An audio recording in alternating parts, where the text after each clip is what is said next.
Good day, good day. Welcome, welcome. Thank you so much for tuning in. I'm Jay, and this is Homeschool Yo Kids podcast. Before we get started, make sure you all check out our Homeschool Yo Kids Expo traveling tour schedule for the 2025. We have some great cities that we're visiting, so we definitely are probably coming to a city near you. Homeschoolyourkidsexpo.com. And big shout out to Classical Conversations, one of our proud sponsors. We appreciate them. So check them out also for your curriculum needs, some guidance and support. And today we have with us Nicole. Nicole, introduce yourself. Hey, I'm really happy to be here. Thank you for inviting me.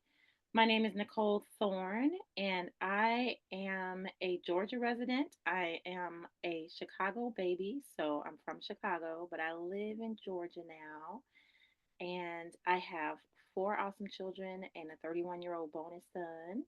And my husband of 20 years is my best friend.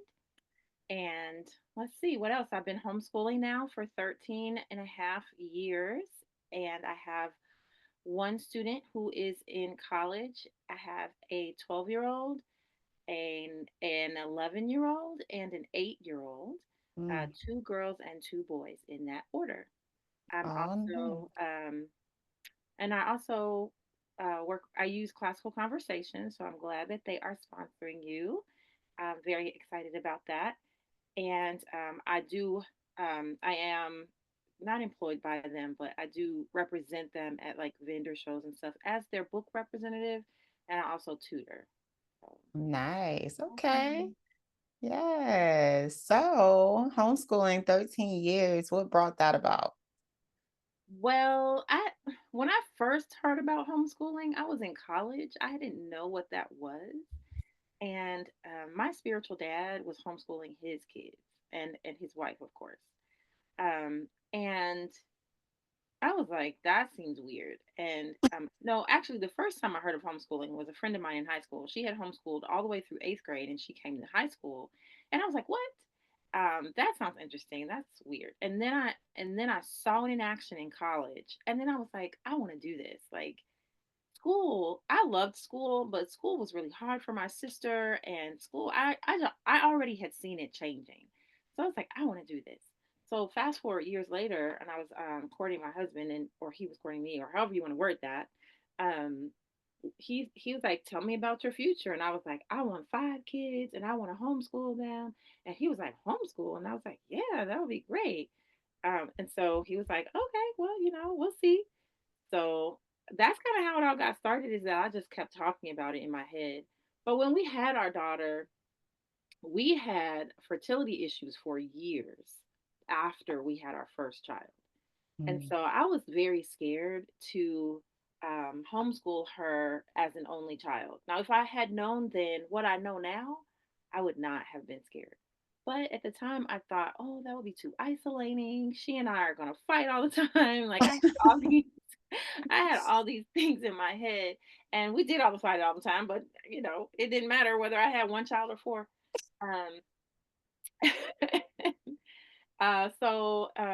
we did put her in a private Christian school that we really loved. We didn't have any problems with it. And in second grade, we decided to pull her because of some issues that we were having with her math confidence. Like she was confident in math all the way until second grade when the teacher put them in groups, and she grouped them by their ability. And Maya came home saying, I'm bad at math," and she was Mm. crying because she was put in this group with a bunch of kids who were quote unquote bad at math. And so when I approached the teacher, and she was a really great teacher, and she still is a great teacher, but she had genuinely, innocently, and inadvertently separated her class by race, and she didn't see it. She Oh, didn't wow. recognize that she had done it until I pointed it out. I was like, "Do you see these names in these lists?" And when I pointed it out, she teared up. She was very um, unaware and apologetic. But at that point, my husband was like, "Hey, we could save the tuition if you want to homeschool." And I was like, "Oh, you know what? Let's try it." And that's how our journey began. And I will tell you, the first year was not easy at all. I thought about putting her back in school many times.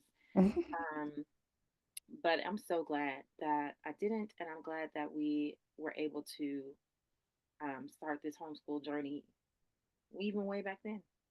Right. Okay. So that's a start, understandable start, Hmm. definitely. And it was nice that your husband brought it back. Like, hey, you remember? Hey, Hmm. you want to homeschool, remember? So Yep. let's go ahead and try it out. And that's cool because it didn't seem like it took much convincing for him. Not in the beginning, but there have definitely been seasons where it was me proving to him that it could work. Mm, Especially after such a hard first year. And I think my husband would say that now he's all in and all on board. But for probably the first 10 years, school really, like was always an option. It was like really. every time, and I felt like and we've had this conversation, so I think I can freely share. I felt like I really couldn't talk to him about the struggles I was having because his solution was always like, "Stop struggling, just put her in school. Why do you have to just put her in school?" And I finally was like, "Babe, if you came home frustrated from your job," and I was like, "Stop struggling, just quit your job." What kind of sense would that make? So we got to a place, and we even did put our oldest daughter in school. When we moved to Georgia, we put her in a high school because she really wanted to try high school, and it was just a disaster. And my husband, Really? he's all in now. He's like, "Yes, let's go, let's do it." So, Yes. What happened when she went to school? uh-oh. Can you uh hear me? yes, now I can. Did I Oh, freeze? okay. What happened when she went to school? What was the disaster? Well, it was both an academic and social disaster. So, Oh, okay. academically, she was really frustrated. So, as I told you, we use classical conversations, and in classical Mm, conversations, there's a lot of conversation, mm, right? We use Socratic dialogue. We read whole books. And we write papers on those books. We read, by the time they get to challenge, they're reading 9 full novels a year and writing papers. And so she was in 10th grade when she tried a brick and mortar school. I call them institutional schools because they are institutions. Um, and she came home a number of times frustrated because she would say things like, "Mom, we're not reading the book, we're watching the movie." mm. Or, "Mom, we don't talk about anything. The teacher just tells us stuff and then we have to regurgitate it back to him." She was just really, really frustrated. She was really excited about reading Gulliver's Travels because we were gonna miss that in CC. And so she's like, "Mom, I'm gonna still get to read Gulliver's Travels." But when she got to that place in her English literature class, they didn't read it. They watched the movie. And Oh, she was wow. already frustrated about that. And then she kind of, I was like, "You can still read the book. It's okay." And then when it got to the weeks later, when she was like, "Mom, they're giving us a test on the movie in a literature class. It's not a cinema class, it's a literature class, but they're giving us a test on the movie." She just was undone. And I was so proud of her for being undone. No, I was gonna say, like, I love talking to young people and they telling, they giving you their like, oh no, this isn't it. Like, oh, I would Yes, have preferred this, or this doesn't make sense in their education, showing you how present they are in their right. education. I love that. Yes, so she was first. She was the kid that walked in the school carrying Little Women with her in case she got bored. So she Oh, was the kid who really wanted to read, and reading is her thing, and math is not her thing. Like she would tell you right now, "Mom, please please stop trying to convince me that I'm good at math." And I'm like, "But you are." oh. Um, but English and writing and all of that. She's a theater kid, so that's kind of her thing. And she was just frustrated. She took a bioethics class, and she's like, "Mom, they won't let me ask questions. They're just like, this is truth and there's no discussion about it." And she was just really frustrated academically. Mm, And I will confess that it was a salve to my heart because I was so nervous about sending her to a school for the first time in 10 years because I know the bias against homeschooling. mm. And I know that a lot of I talked to one of the counselors who was like, "Oh, well, she might have to be held back, or she might not be able to," Before she even started. before she even started school. So I was already nervous, like maybe I haven't done enough. Maybe she is going to be behind somebody, right? And then a week into school, I got two emails from her class, from her teachers saying, "You got to get this girl out of our class. She needs to be in honors classes." Oh, And so that was really, for honestly, that was selfishly, that was a salve to my heart, right? like, yeah, I did that. I know, right? I was like, okay, she's got good communication skills. She went to the teacher and was like, I need help with this. And they were like, yes, I will absolutely help you. So Right. that was fun. Socially, it's a different thing, and schools are a different thing. And plus, it was post COVID. So there were, you know, you could argue that that wasn't normal school.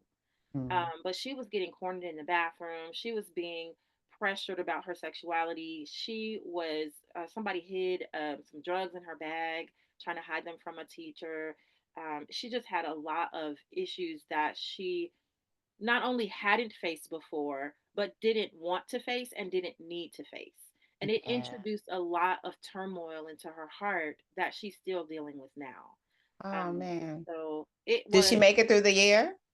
well, we insisted that she finish the semester because it was a spring Okay. semester, but she came home one day crying and she's like, "Mom, if you make me go back, I will not wake up in the morning." So I went to my husband and was like, "I know you're big on like you got to finish what you start, right?" He's very much like, "If you start this, you got to finish it." I said, "But Hmm. I'm concerned that she's not bluffing." You know what I'm saying? So it was, I mean, it was a blessing and a curse, but it was a blessing in this way. At that point, you could choose virtual school. So Mm, we made okay. her finish the semester virtually. And she agreed to that and she got decent grades. I mean, it did bring her GPA down. I did her transcript because she barely made it through, but it was just it was a tough time. 15 years old, 6, it's already a tough time emotionally, Yes. hormonally, and socially. And then you throw that into the mix where she's still trying to figure out who she is. And that was a really, really tough semester. But we made it through. And I asked her what she wanted to do next. And she said she wanted to go back to CC. And we had just moved to Georgia, and she had made better friends in her homeschool community in 5 weeks than she had in an entire semester at public school. So we Mm, went back to our community, and that's where she graduated from. yes. And you said she's in college now. She is in college on a full ride. Oh, nice. Go, Private, mom. yeah, Yes. private Christian school. First, it was her number one choice. I did not, there's a whole story to that I could tell you, but I did not choose this school for her. She chose it. She said that the Lord told her to go, and she Uh, said she was convinced God is leading me to this school. And we were like, babe, it's in a different state and it's a private Christian school. We're not balling like that. Like we don't have that. So like we need to get started on scholars. We need to look at schools in Georgia. We need, and she was like, nope, nope, this is where I'm supposed to be. So we started praying about it, and the short version is we went to visit the school. A week later, I was on Facebook, and I noticed a friend of mine jogging on a college campus, and I was like, that looks familiar. So oh, I was like, oh my goodness, I think that's Milligan. Um, and so I texted him. Sure enough, he graduated from Milligan. He was an adjunct professor and was visiting the school oh, a week after we had visited. And he connected us to some scholarship opportunities. And Maya applied, and he read her essay. He interviewed with her as a mock interview. So she did the interview process, and she got awarded the scholarship. And I was just like, okay, Lord, well, I guess she's supposed to be at this school. Let's see what she's supposed to do. So she's in a different state and she's on a full ride. that is amazing. Oh my. Yeah. And I freaked out. Oh, this is how I got connected to you actually in some ways. I was really freaking out about the transcript process. And Mm, I contacted HSLDA and got connected with Lanisser. And oh yeah. Lanisser helped me walk through the transcript process. Well, Lanisser, in the process of that, invited me to the homeschool expo here in Georgia that eventually connected me to you. So it was kind of a, Nice. yeah. Nice. Well, I'm glad. Yes. That's awesome. Oh, okay. So let's back it up. How does your day look? as far as your schedule? Because now you have three Hmm. that are homeschooling. You have the one in college, and you have the three that are still. Yep. So how was your flow? So I think most homeschoolers would say, and I agree, it depends on the day. It really does. Right. Sometimes the flexibility of homeschooling is a blessing, and sometimes it's a hindrance because we do have to rely on our own ability to be disciplined. And sometimes we're tired and we're not disciplined, right? And we have the freedom to say, we won't do it today. So for a long time, I wrestled with structure and discipline. And when I say a long time, I do mean like 7 or 8 years, like a long time. Oh, And parents need to hear that. Yes. I struggled with, maybe my child would be better off in school because they got to be there at a certain time and they have, this class and then this class and this class. And I was at home like one day we might wake up at 7, one might wake up at 9, we might do breakfast at 10, we might have school at 7 p.m. It was just a mess. And in my mind it was a mess, but in their minds it was beautiful. Like they loved Yes. it and I didn't know that. So but they also, in many ways, craved some structure. Mm, So I would say, since moving to Georgia, my homeschool has changed a lot for a lot of different reasons. But one of the things is that there is a large homeschool kind of community here, much, much larger than what I had in Chicago. Not necessarily mm, because it wasn't there, but because I didn't tap into it or I didn't know about it. Also, it's post COVID, which means that, homeschooling took a ridiculous skyrocket in yeah. 2021 and has kind of stayed up there.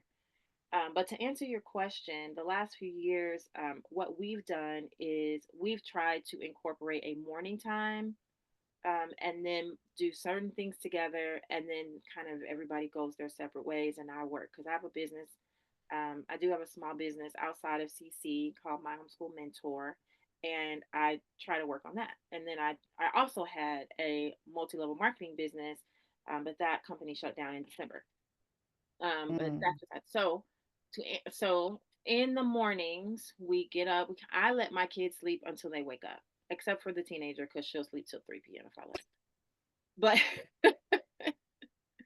But alarm clocks, I don't do alarm clocks. My kids now have incorporated alarm clocks on their own because they want to wake up, which is kind of fun to watch. Um, but I let my kids wake up on their own. We do breakfast probably around 8:30. Now it's more like 9, and and then we kind of ease into our homeschool day. So I've started for the past 2 years, maybe 3 years. We start the day with a hymn and a scripture. I have like a little cup with popsicle sticks. I literally like a solo cup and popsicle sticks, nothing high tech. And I just write the name of a passage that we're going to memorize or a song that we're going to learn. And I have one cup with scripture and one cup with songs. And we take turns picking one. We have a word of the day. We use Mrs. Wordsmith, and we just flip the little easel and we do a word of the day, and we do a read aloud. So right now we're reading the story of Gladys Aylward. She was a missionary in China. Um, so we do that. That takes about a half an hour. If they really beg me to read another chapter, which they almost always do, if I give in, then it might take 40 minutes. Then we do math drills, like flashcards, and we move to math. We all do the same curriculum with math, so we all kind of sit at the table or on the couch, wherever we want to be, and we all do the same math, and we are all on the same concept, even though we're on that concept at an age appropriate level. So I have a third grader, a fifth grader, and a seventh grader. My third grader is talking about triangles, triangles, rectangles, whatever. My fifth grader is talking about area of a triangle, area of a rectangle, and my seventh grader might be doing like, I don't know, sine and cosine, but they're all about triangles. So that's the curriculum that we use right now. We do math together, and then we split up. We kind of like, okay, I'm kind of here, and you guys help. You can ask me for help. And so my oldest, she's doing her work, and she's like, Mom, I need help with this. So I'll go and sit with her for a while. And then my other son will be like, Mom, I'm having a hard time with the keyword outline. So I'll go and sit with him for a minute. My youngest one is bouncing around, right? He's doing all the, I'm like, hey, I'm training him, right? He's still young. So I'm training him like, I've got to do a lot of reminding of him to sit down, do your memory work. Did you do your memory work? Have you done your handwriting? So I'm still guiding him and he's bouncing around, distracting everybody else. So, it can be a little chaotic sometimes. But for at least 2 to 3 hours, they have my undivided attention. Then Yeah. and in the middle of that is lunch and snacks and stuff like that. And then right around 2 or 2:30, is when I'm kind of like, I'm done. Now you guys may have more work to do, and you have to check in with me when you're done with it. But I'm kind of done. I'm gonna go work, do business, and then that day, that's like kind of my ideal day. That day probably happens twice a week. Okay. Right. Monday we go to community. Tuesday I really try to hit that day hard because that sets up our week. But then like yesterday we have a friend who's moving and we went and helped her clean the new house. So we'll just we stopped at 1:30 and went to her house for the rest of the afternoon. Came home, got home about 6. The kid, my oldest practiced her science fair speech and my youngest did a little bit of memory work, and then we had dinner and we watched The Forge, right? Like, so we're we can be flexible like that, but I learned in my businesses that flexible is not optional. So Mm, if I keep that in my mind, flexible is not optional. It's just flexible. Then I say, hey, we're gonna go do this, but that doesn't mean we don't have to get this done, right? So then we'll come home and finish up something that's really important, or we'll move it to the next day. And I'll say, hey, I'm setting an alarm for 9:30 a.m. that we're going to get this done before we start the rest of the day. So that's kind of how our flow has been going now for the last couple of years. And this year has probably been one of my best homeschool years, just because of that switch where flexible is not optional. yes, I love that. No, parents need to hear that because it's not going to look the same every day. And that's the joy of homeschool. Like I think that's the freedom of it. I know kids definitely do seem to crave some kind of structure. Yeah. Not necessarily like, a set in stone, boom, boom, boom, this is what we're gonna do. And your kids still getting up early, girl, because mine don't get up till like after 10 most days. And I'll be happy. I'll be hoping they stay as long as they Oh sleep no. as So long as possible. my 11-year-old he got a new watch for Christmas and he loves it, right? And he said he likes to be done with school by 10 a.m. Like, he's Oh like, I'm trying to be yes. done. So he gets up at 7. You saw he got up today at 8. I was like, you're not normally up, like, I'm so not used to being dressed by now. Um, but yeah, my 11-year-old is the one that I'm most concerned about because he's the one that, like, he's the learner. He wants to learn everything. He found a Persian Bible. He's like, I want to learn Persian. He taught himself Oh, Morse code. He like taught himself how to do the 12-sided Rubik's cubes and everything under them. Like, he's the one that I'm like, okay, what can we learn now? I know, trying to make sure you keep up with Trying to him. make sure I keep up with him. Yes. Yes. So that one can be hard because I can't give him all of my attention. He has to share Mm, me, and I have to remind him, you gotta share me, babe. Like, you gotta share me. But yeah. I mean, I love that he has the freedom to do kind of all these different things. And like, I just talked to someone yesterday. I was like, hey, my son taught himself Morse code, and we need somebody to get a machine with and like practice. So she's like, yes, let's do it. Like, so now we have something completely off. It's not in any curriculum I have, right? Right? Morse And we get code to is so repeat, ancient. Like, right? Right? But he can do it. He's like tapping it, like, Mom, I'm saying I love you. Like, okay, I oh, believe you. where did you find a machine? No, we haven't gotten the machine yet. He's just tapping Oh, into he just doing it on the tape, like on the and he's table and like, stuff. I'm like, I don't know what that's Amazing. Yes. Oh my goodness. fun, right? It's fun watching them flourish. I just say to Yes. them all the time, like, I'm so glad I have you guys. Oh, I know. I remind them all. I do the same thing. And my oldest likes to let. I have an 8 and 11-year-old, both girls, and my 11-year-old likes to let me know there would be no homeschool your kids without them. Yeah, She's like, yes. He said, and if you only had one, then it would be homeschool your kid. It wouldn't even be kids. Like she's funny. I love that. I love it. They know. Yeah. Yeah. Oh, they definitely know. Definitely know. But it's refreshing to see what they're into and the things like they I don't know, they become like kind of really intrigued by going to outer space. Like that's the new thing, telling me that they're going to go to outer space. And it was like, "You gonna come?" I said, I'm gonna let y'all go first. Y'all come, y'all go, and then y'all come back and tell me Right? about it, and then I'll see." Like, hey, you don't Yep. want to come with us? So, no, but it's never going on outer space. It's never none of that. It's always like, oh no. And then like, if the conditions are good up there, Yep. accommodations are good, I'll come and hang out with y'all. I know, But right? I'm not a pioneer. That's not who I am. I'm gonna let you try it out first for a couple right, of years, and then I'll see how that goes. right, yes. But yes, I love that they understand that there's no limits to any of this. Like there's no limits. Whatever you could think of, you can do it. I love Okay. that. Think That's it, so dream it, good. achieve it. You can do it. Yeah, So my son just decided it maybe the space thing is a trend because my son just decided he wants to be an astronomer or an astrophysicist. And he's like, "Mom, really, what does an astrophysicist get paid?" I was like, "I don't know." I don't know any of them. Like, let's look it I'm up. gonna have to find out for you, Right. but you could just, nowadays you can get paid whatever you want. Just put your astrophysicist stuff online, and bam, Right. Right. you don't have to Yes. wait for anybody to pay you, pick your salary. You can choose your own. How did you find classical conversations? Oh, that's a story. So the first time I heard about the first time I heard about classical conversations, it was a no. It was a hard no. I was, so they're just memorizing random facts? No, thank you. Mm-mm. This is not a thing. Why would anybody do that? I didn't get it.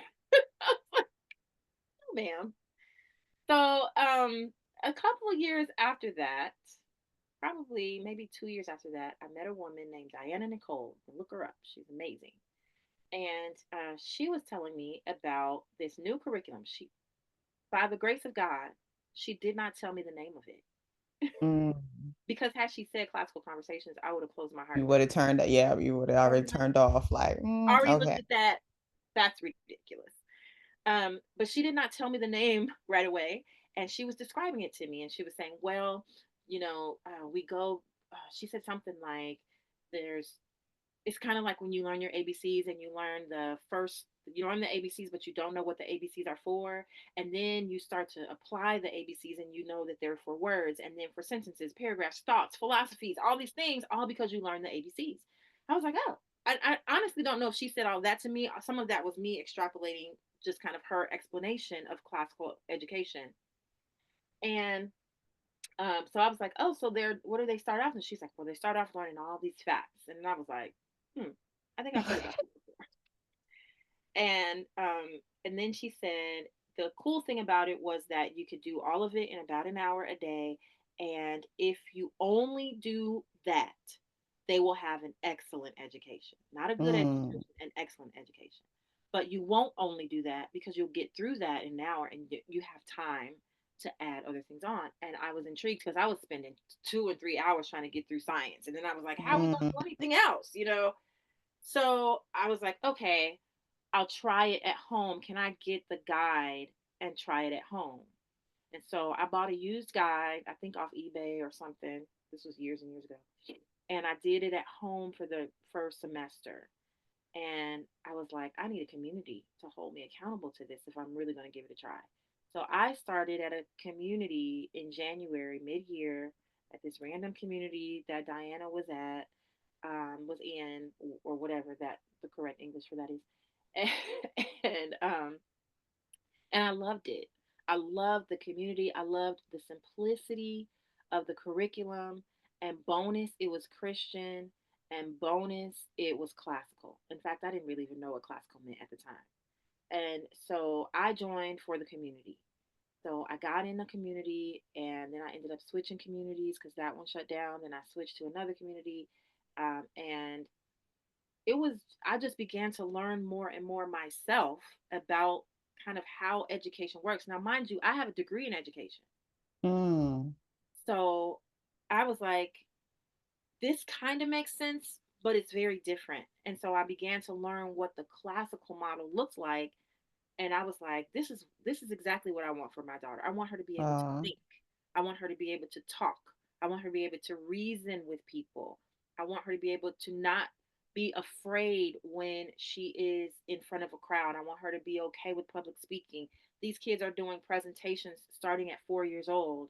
And at the Oh, end of the wow. presentation, they have to say, and that's the end of my presentation. Are there any questions? And then they field Mm, questions. I'm talking about 4 and 5 year olds fielding questions. And I was like, I'm in, I'm sold. Right. And so we've been doing classical conversations ever since. I personally need accountability. Like my business lives and dies on accountability. I have an accountability group where we meet on Zoom and work. Like we don't even talk to each other half the time. oh, nice. Right. So the accountability of a weekly accountability where we're all using the same curriculum turned out to be really important to me. I've been a part of co-ops, loved them, highly recommend them. And it was different because we came together, but we weren't all using the same curriculum. We would come together for an English class, or we would come together to dissect something, or we would come together to learn Spanish, but we weren't all using the same curriculum at home. And at classical conversations, we're all using the same curriculum at home, even when we scale. Like we might all be doing the same series of books, but I might decide my daughter's not going to read this book. We're going to read a different book because I feel like it's more relevant to Mm, whatever my culture or my values. But she can still take that book and apply the same learning methods and still participate in class because they're using the nice. books to learn a set of skills. So those skills are still being done, even if I switch something out, if I move something, and she can still participate in the conversations. She can compare what they're talking about to what she's reading. She can do all of that. And so the accountability kind of kept my homeschool moving at a steady pace. Otherwise, I would be like, okay, I think we'll take this week off. I'm tired, which I mean, it's fine because we have the whole year, we don't have to really keep up with anybody. But my children needed the structure and I wasn't able to provide it on my own. And once I realized, I was just really honest with myself, I am not as structured and disciplined as I need to be for my children. I need to bring community into this so that I can somehow get that discipline into our home. And I did it, and it's been working really well. Nice. I love that. And the reflection of it, like, hey, I need this. Yes. Not just y'all, I need this. Yep, So yep. And yes, sometimes the Lord uses our kids to show us what we need, right? He uses even indeed. I mean, I haven't talked to a parent who hasn't said something like, "My child talked back to me and it sounded so much like me, I didn't know what to do." Like they they mirror us and they show us who we are and what we need. And sometimes homeschooling is a crucible in that way. Like it's not just for them. It's God using them to sculpt us and sometimes chisel us, right? Sometimes, Oh, girl. oh man, I didn't realize how impatient I was, or I didn't realize how undisciplined I was because I grew up in a very factory like school system where you just churned out whatever they told you to churn out and you got an A. So now I'm not in that system and I realized that discipline was external, it wasn't Mm, internal. So yeah. now I've got to figure out another way to bring discipline in my home. And if I'm not able to pull it from internally, then I still have to pull it externally. But maybe it'll look different. And that's what Classical Conversations has helped me with. Now I feel like if I needed to leave CC, I could because they've kind of trained me into being more disciplined and having that freedom and discipline balance. But now I'm like, I don't really have to. I love that. Yes. Girl, that was a whole word. Yes. Kids definitely offer that growth that we need. I know I that's why I appreciate them so much. Like that's why that appreciation comes because it's like, yo, you really made me a better person. Like Yeah. y'all really don't understand because I'd just be out here wilding if I didn't have them. I Come know I would. on. Come on. Definitely no purpose. Just out here in these streets. Yeah. But with y'all, it's like, especially my 11 year, she tells me all the time how much she wants to be like me. She Hmm. expressed her love to me continuously throughout the day. She's like, I just love you so much. You don't know how much I love you. Like this is her. Record that, honey. Record it. Yeah. I'm telling you right now, Look, you're play gonna back. need those recordings in a few years.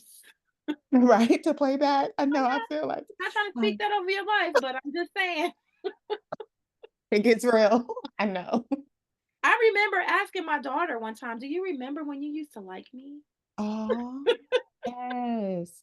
She Because claims they that she both gonna do. always, yeah, she want us to be sharing clothes already. Like she just wants to be my mini, like a mini version of me, even though she's so different than me, like so different. But I know she is a version of me. I Yeah, do know that. You yeah, know, maybe not a version that was watered and able to flourish like has been able to. However, I do know she is a version of me. And it's just dope to see how I just how much she uses her voice, how much she's just like, yeah, no, I said what I said. Like this is right, how I feel. No, right. I no, actually I'm gonna ask this question. Like, oh, I didn't know it was off limits. Like, okay, well, like, Yeah, it's just, oh girl, I see you. But the I get growth to is watch them go definitely through that.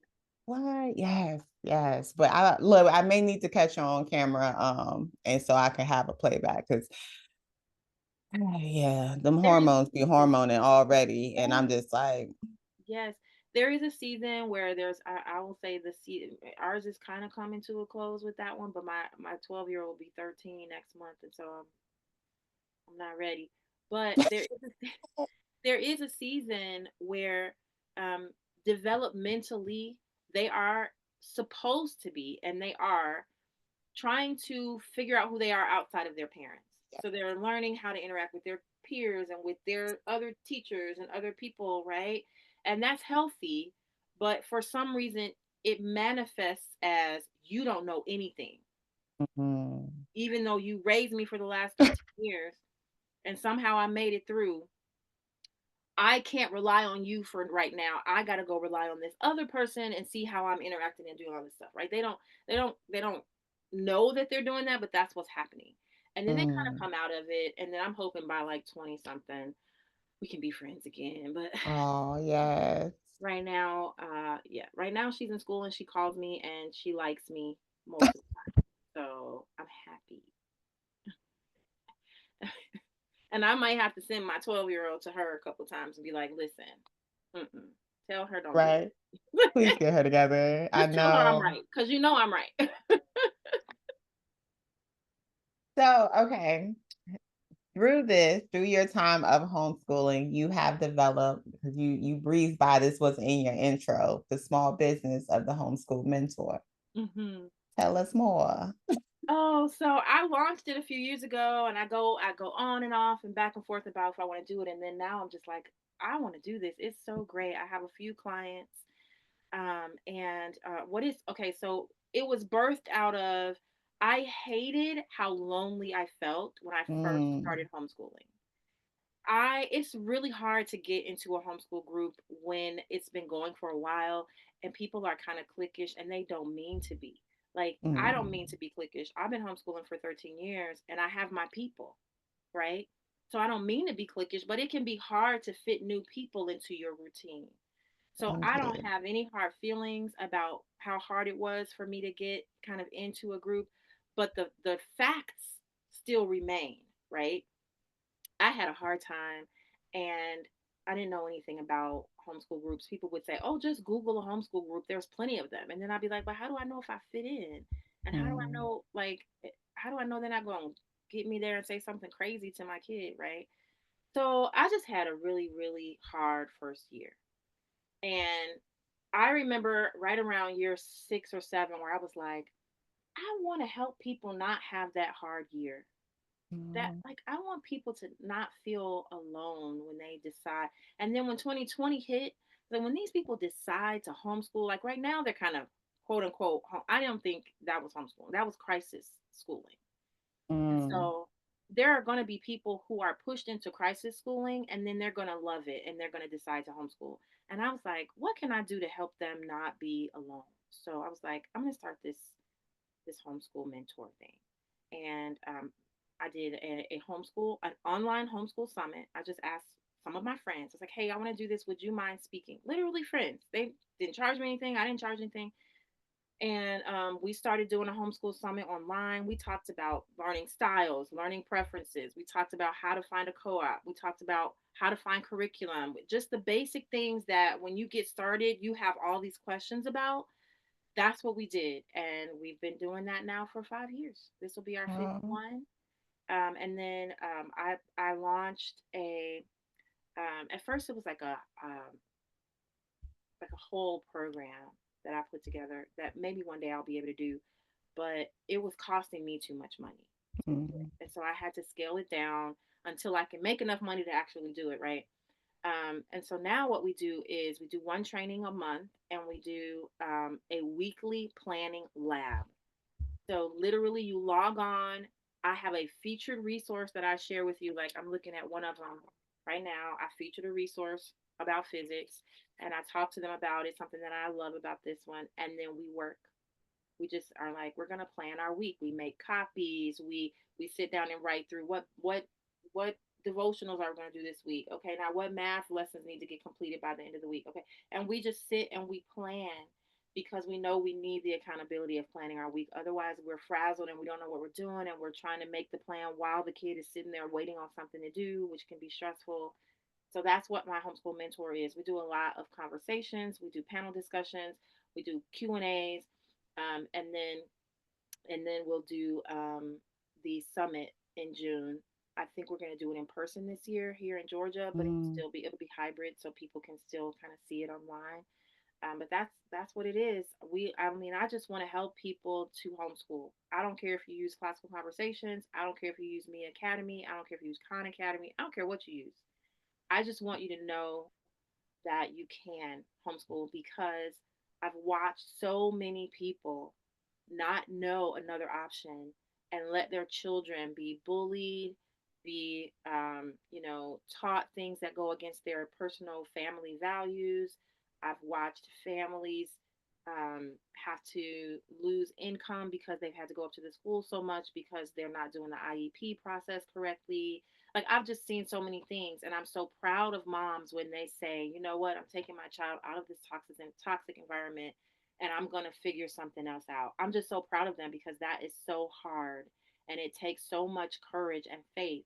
And so I'm like, what can I do to help them to actually do this so that they don't give up and put their kids back in this toxic environment, which I do see. They're so afraid that their children are not going to get academically educated that they're willing to sacrifice their social education for some semblance of an academic application education that's actually made up.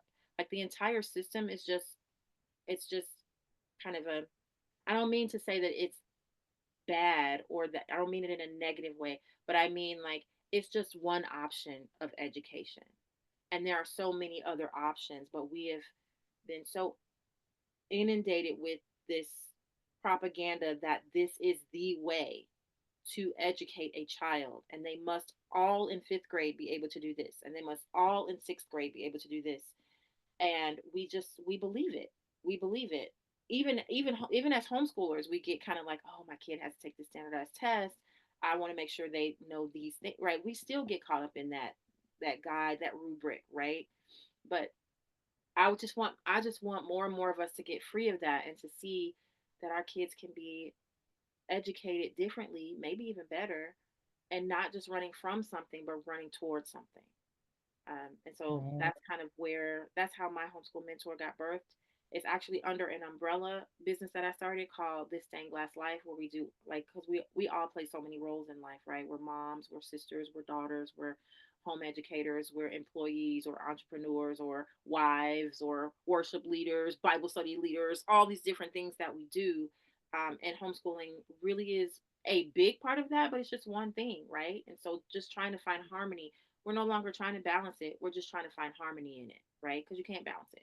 You can't. It's something's got to be up, something's got to be down. But how do we find the harmony in that? That's part of my homeschool mentor. It's like, and my tagline is peaceful, excellent homeschool. You don't have to Mm, strive. You don't have to, you develop the discipline. You don't have to strive and be stressed, but you also don't have to sacrifice the excellence of your school. So that's my homeschool mentor and this thing Black Life. I love that. You are the support they're looking for. That's Sometimes it's as beautiful. simple as sometimes it's as simple as I have an appointment. right? Because we tend to not to keep appointments with ourselves. We will sacrifice everything that we want for ourselves and we'll do all the other things for all the other people. But if we have an appointment on the calendar, then suddenly it's real, right? So Yes. some of what I do is just say, "Hey, let's meet on Zoom." And then you can get your work done and you can tell your husband, your children, "Hey, I have a meeting at 8 p.m. on Sunday night. I need to be online." And that is Yes. actually you taking care of your homeschool stuff and it's going to de stress you, right? Yes. So that's going to go into soul care. I talk a lot about soul care, right? And how we can take care of ourselves. Self care, basically. But sometimes people think of self care as selfish. So I use the term soul care because we recognize we Mm, cannot really help anybody else if we are sick or overwhelmed or, you know, frazzled ourselves. And part of that is getting our work done. We need those checks, we need the checklist. We mm, need to get those things done. And when we get them done, we feel better and then we can right. produce better and we can be nicer to our kids. Right. It has all Yes. kinds of ripple effects. So yeah, that's what I do. Help people think through things and work through things and we, do a little coaching and then make some space. Yes. And I always ask, and I love that you call it soul care. How do you soul care? Well, I do a whole training on this now that I just Mhm. started, like I really just put it all together last month. But soul care to me is Sabbath rest. Like it is a rhythm of rest that you Mm. must fight for. So tomorrow I'm going on a retreat. Leaving. Oh, nice. I'm like me and 14 other women. We're going to a retreat, an Airbnb or retreat center or whatever, and we're doing nothing. Like there's no speaker, there's no worship team, there's nothing, no agenda. The only thing we had to coordinate was food. That when Oh, we get there, yes. we can sleep, we can read, we can chat, we can play games, we can do whatever we want for 2 days. That Oh, is rest, nice. right? And I committed to it. I committed to it to myself. This is a commitment that I am going to keep. And like I said, oftentimes what I do lives and dies on accountability. So in order for me to keep my Sabbath rest rhythm, I invited others in. So I'm going to do it. I know I'm going to do it because I got 13 other people relying on me, right? Mm, So that's how that happens. Um, I make sure I keep a retreat rhythm in my life. I make sure that I talk to my husband when I get overwhelmed. I have a mm, small timeshare where if I need to, I can just pay $25 and go stay overnight somewhere. And if I don't, I have friends that I can be like, "Hey, you have an extra room in your house. Can I please come and just spend the night at your house and get away?" Um, I I have one thing that I really like doing. I picked it. I like pedicures. Judge me, don't judge me. I like professional pedicures. So I have a coach. She taught me that it's not about what I do; it's about who I am. That's the simplest way I can put it. So every month I think about who do I want to be this month? Like what kind of person? And so it usually comes from what I'm struggling with at the time. So if I'm really struggling with impatience or I'm frazzled or I feel very unorganized, I might say to this month I'm really focusing on being an organized person. Like what? So everything I think of is through the lens of what would an organized person do if they were in this situation? What would an organized person do? And that helps mm, me to kind of act out the thing that I want to be like. And then when I do that, um, the reason I brought that up is when you think about who you want to be, then you do the things that a person like that would do, and then you reward yourself with the thing that you like, right? So when I want to be this person, and for if I do this, this, and this for 3 weeks, then on the fourth week I'll go and get a pedicure. And so I bribe myself to be the person that I want to be. And when I tell you the growth that has come from that just in the past year, I'm calmer. My kids notice it. My husband notices it. I'm cleaner, right? My house is getting clean. The clutter is going away. Things are happening. It's not perfect. It's not nowhere anywhere near perfect, but the growth that's happening in me, not only do my children and my husband see it, it's also impacting my children. So my mm, quick story, my son came to me and he said, "Mom, the house is so clean. My room is so we had just spent the whole weekend cleaning." My room is so clean. Can you set an alarm for me to clean it for 15 minutes every day because I don't want to let it get back to what it was. Because he Mm, saw me setting alarms and cleaning for, okay, guys, I got my 15 minutes. I got to do this. I just got to do this one corner for 15 minutes. He saw me doing things like that. So then when he saw how he loved his room being clean, he incorporated what he saw me incorporating so that he could learn to keep his room clean. So yes. that soul care is spilling over into my homeschool, right? And into my children in ways that I really didn't plan, but it makes sense, right? It makes sense because we're with our kids so much. Who we are really is what they see. And another question Yes, I started ma'am. asking myself was, how do I want my children to experience me? You know, I sat down, have a whole training on this, but I sat down with my kids and I interviewed them and I talked to them about homeschool and how am I doing and this, that, and the other. It's one of the few times in the year that my kids are talking and I'm taking notes. Can you imagine how that makes them Mm, feel? Like, oh, mommy's taking notes off of what I'm saying, right? And that has been a game changer for us that we are having these conversations and we're learning from one another. And I love that my kids get to see who I am, see me growing in who I am, so they don't feel like failures. They just feel like I just got to grow, right? When they do something wrong, they see all that mommy has been doing to work on herself and her soul care. And then now they know they should incorporate that in their lives, which is going to make them healthier humans way sooner than me, you know, which is the yes. goal of all of us, right? We want our children to be bigger, better, greater than we are.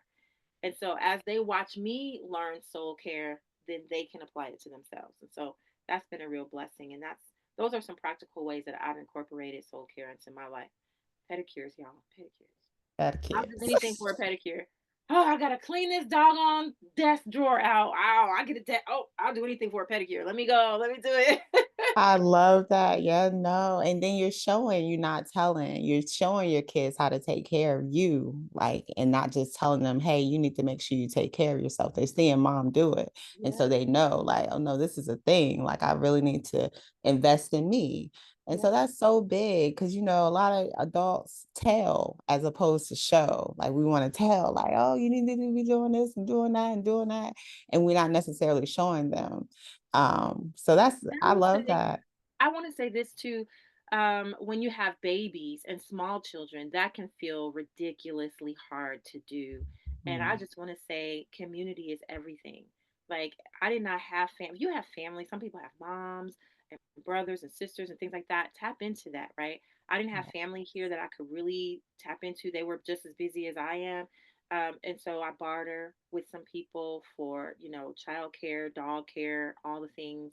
And then as your children get older, it becomes easier because now my 13-year-old can stay home for a little while without an adult. But and before that, she had a big sister, so sometimes that. But when you have really small children, babies, things like that, you do have to find snippets of time. You may not be able to go away for the whole weekend, but find something that you really like. If it's a pedicure, go get a pedicure. You can take your baby in there; they'll let you nurse her.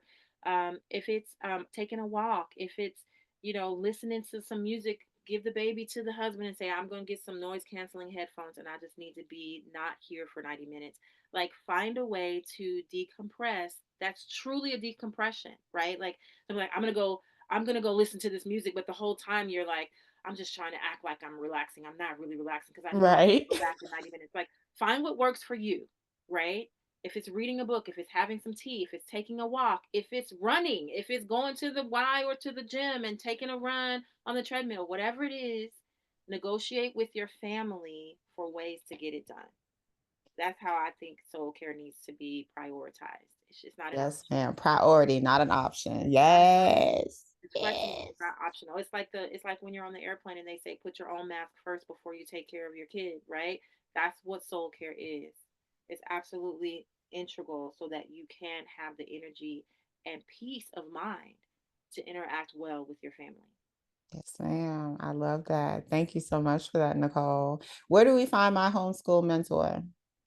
Well, I have a very simple website that is still being built. It's called myhomeschoolmentor.life. All of my Okay. all of my stuff is .life because it's all under the stained glass life. Okay. You can sign up to be a part of the weekly virtual planning lab. Um, Just go there and then click on Planning Lab. It'll take you to a job form and you can sign up.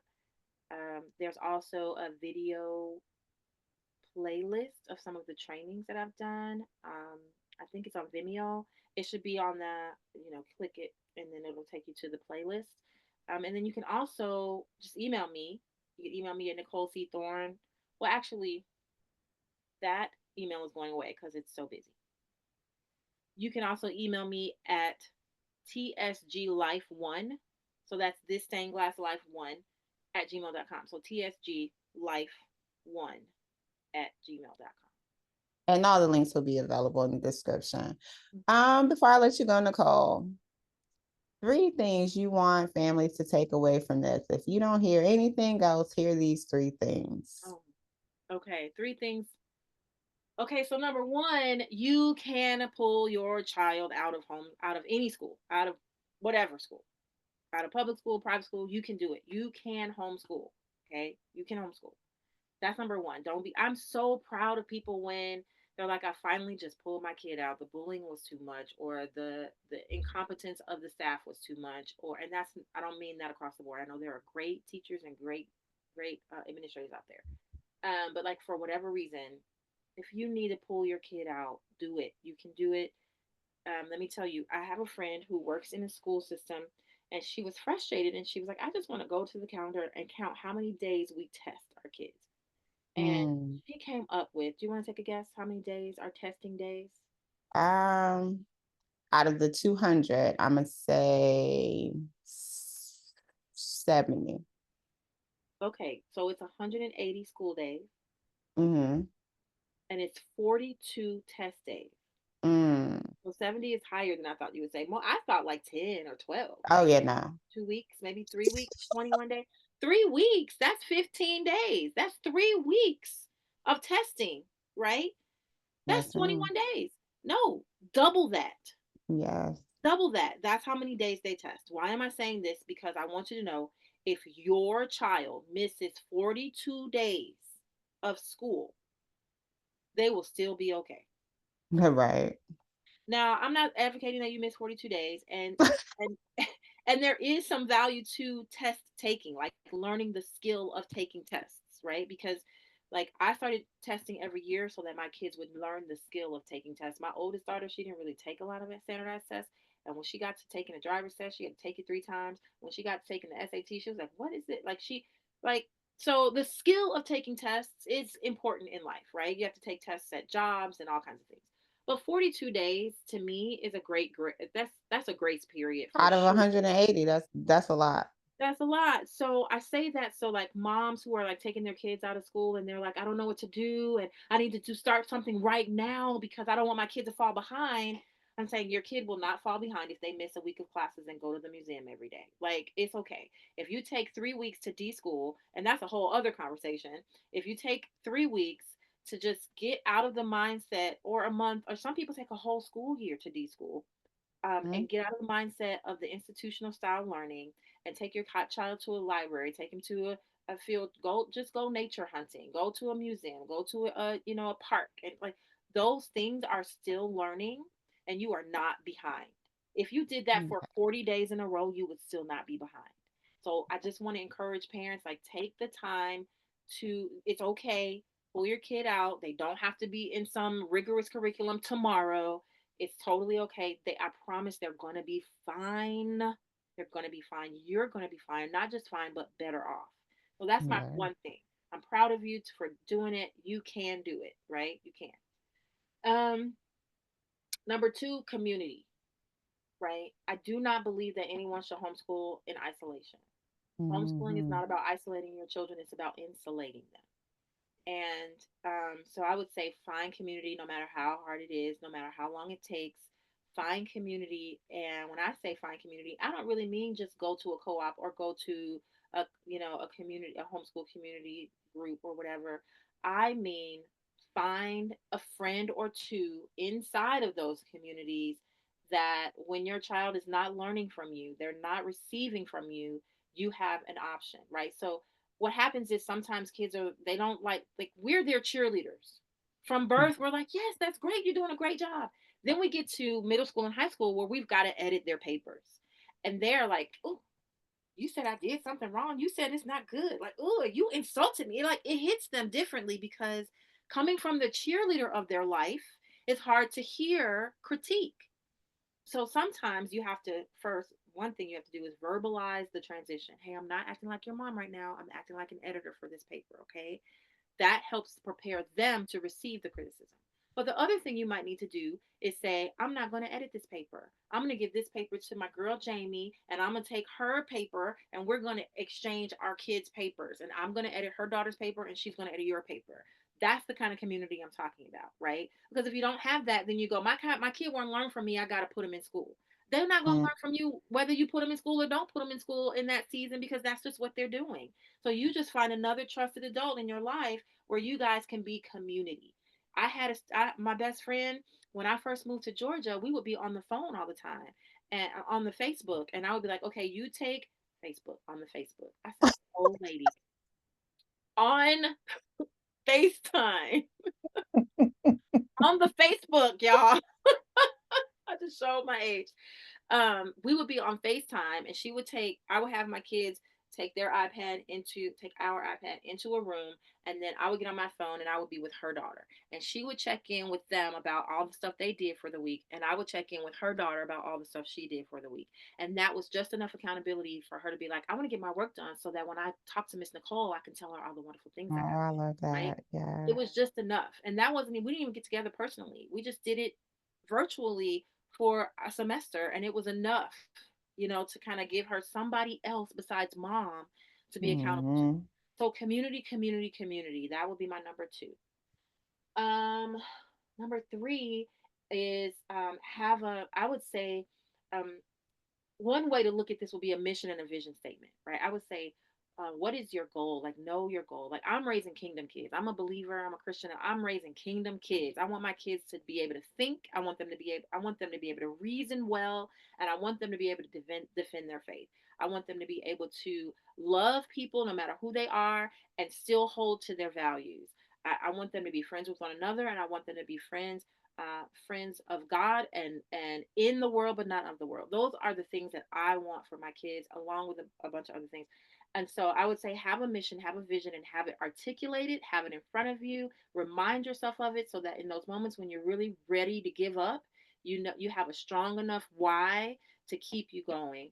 And I would say, don't just be running from something, be running towards something, right? So a Hmm. lot of times we're like, I left the school system because of that math teacher, or because of that bully, or because of the IEP process, or there's all kinds of reasons we leave school, right? But don't let your why be a negative thing. Let your why be, what are you running toward? I want my children to be well versed. I want them to read well, learn well, think well, love the Lord, do this, do that. Like all the things that you want them to do. Let that drive you and not the things you're running from. Because sometimes the things that you're trying to get away from, they become smaller than the problem that you're having in your home. And then you want to go back to it's just like the children of Egypt. Like they want to go back to slavery because now they're hungry. What? No, I don't think so. You forgot. You forgot some things. So now we got to put the promised land in front of you, right? We got to help you know that this is what you're going toward so that you don't allow the problems to be bigger than the what you came from and then you think you're going to go back. Nope, we're going to keep going forward because there's a bigger goal in front of us. So that would be my three things. One, let's see if I can remember them. uh, One is you can homeschool. Two is community, and three is have a mindset, a kingdom mindset. Yes, What's ma'am. the big goal in front of you, and then write it down, articulate it often, and run toward it. Yes, girl. Whole message.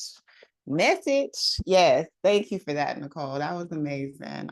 Parents, it's not something you have to do alone. It's not something you have to do alone. I will continuously remind you of that. Build your community, seek your support. The support is there. There are so many beautiful, beautiful, beautiful individuals that want to help, that have gone through the challenges, know the solution to the challenges, and want to offer you that grace, that saving space where you don't have to go through those same things Like, so reach out for the support. If you need an accountability partner. I'm 40. I just realized when I was about 35, 36, how much discipline I lacked. Okay. And it's been a Real. journey ever since. That's So real. yes, understand that accountability helps. Accountability and empathy are two things I feel is like, fading out because it's not talked about as much as it should be, I guess. Mhm. But accountability is everything. It really is. Because it And starts with can you. And can I just add that accountability sometimes has a negative connotation? I like to use the word ally. I'm allying with you. I'm partnering with you because I don't want you to think, oh, you just got to check in with me. I'm holding you accountable to this, and if you don't do it, you're supposed to feel bad. Nope, I'm walking with you through it. I'm an ally of yours Yes. as we walk through this thing together because I need the accountability just as much as you. What? Say it. Yes, ma'am. But the support is there. Make sure you check out my homeschool mentor. Sounds like a wonderful resource and a beautiful community that you don't have to be by yourself. This is not something to do alone. So please seek your community, seek the support that you need. And homeschool your kids. Yes, Lord.